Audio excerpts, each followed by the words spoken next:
नमस्कार। मैं केंद्रीय आलू अनुसंधान संस्थान मोदीपुरम से आप सभी को बहुत बहुत नमस्कार। देखिए, आज हम थोड़ा सा आपको बताएंगे ग्रीन मैन्योरिंग के बारे में, हरी खाद के बारे में। देखिए, हरी खाद के बहुत सारे फायदे हैं। सबसे पहले तो क्या होता है कि ये हमारे खेत में बायोमास मीन ऑर्गेनिक मैटर और ऑर्गेनिक कार्बनिक पदार्थ और ऑर्गेनिक कार्बन को प्रोवाइड करता है, उसमें ऐड करता है और इससे हमारी मृदा की हेल्थ, मृदा का स्वास्थ्य इम्प्रूव होता है। इसमें ये ऑर्गेनिक मैटर ऐड हो जाने से जो दूसरे तत्व होते हैं, nitrogen, phosphorus, potash, calcium, magnesium, sulphur और माइक्रोन्यूट्रिएंट, जो बहुत ही कम मात्रा में न्यूट्रिएंट हमें आवश्यक होते हैं, उनकी उपलब्धता को बढ़ा देता है। जो काम हमारी गोबर की खाद करती है वही काम हमारी ये हरी खाद करती है। गोबर की खाद की हमें उतनी उपलब्धता नहीं है और हमें अपनी मृदा के स्वास्थ्य को बनाए रखना है, फसल को अच्छी करना है, तो हम भले ही हमें लॉस होता है एक फसल का, लेकिन हम उसको हरी खाद से पूर्ति कर सकते हैं। तो हरी खाद से हमारे लिए कार्बनिक पदार्थ मिल जाता है, ऑर्गेनिक कार्बन मिल जाता है और इससे हमें 25 से लेके और 40 किलो नाइट्रोजन प्रति हेक्टेयर मिल जाती है। क्योंकि इसमें क्या होता है, बैक्टीरिया रहता है इसकी जड़ में, एक सिम्बायोटिक बैक्टीरिया बोलते हैं, वो वायुमंडल से नाइट्रोजन फिक्स करता है और हमारी ज़मीन को देता है। तो देखो, इससे नाइट्रोजन भी मिलती है और ऑर्गेनिक कार्बनिक पदार्थ भी मिलता है हमें।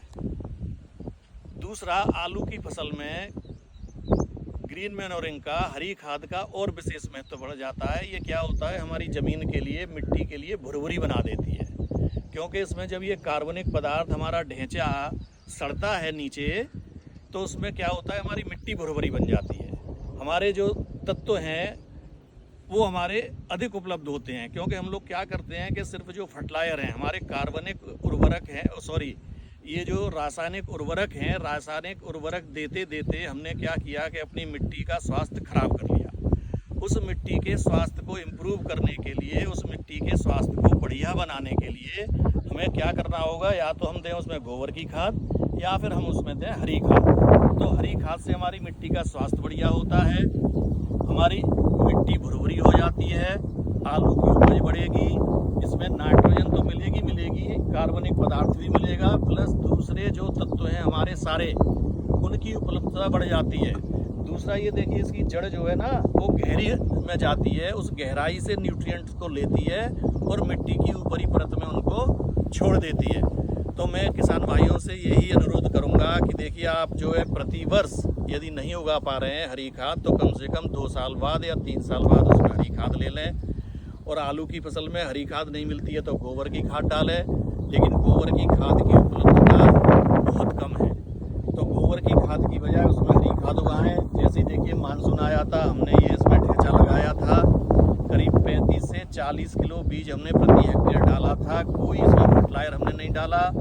और देखिए, हमारी फसल इस समय करीब ये 50 दिन की है, 45 से 50 दिन की, और 7 फीट या 7 फीट से भी अधिक इसकी ऊंचाई हो गई।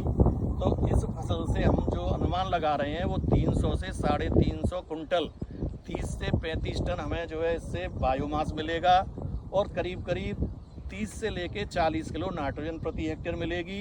नाइट्रोजन के अलावा देखिए, calcium, magnesium, sulphur, phosphorus, potassium और सारे माइक्रोन्यूट्रिएंट की उपलब्धता बढ़ जाएगी। तो मैं ये गुजारिश करता हूँ किसान भाइयों से कि हरी खाद का उपयोग विशेषकर आलू की फसल में करें, क्योंकि इससे मिट्टी भुरभुरी बन जाएगी और भुरभुरी मिट्टी बनने पे आलू का इसमें जो मोटा होना है, या आलू इसमें बढ़िया उपज आपको प्राप्त होगी।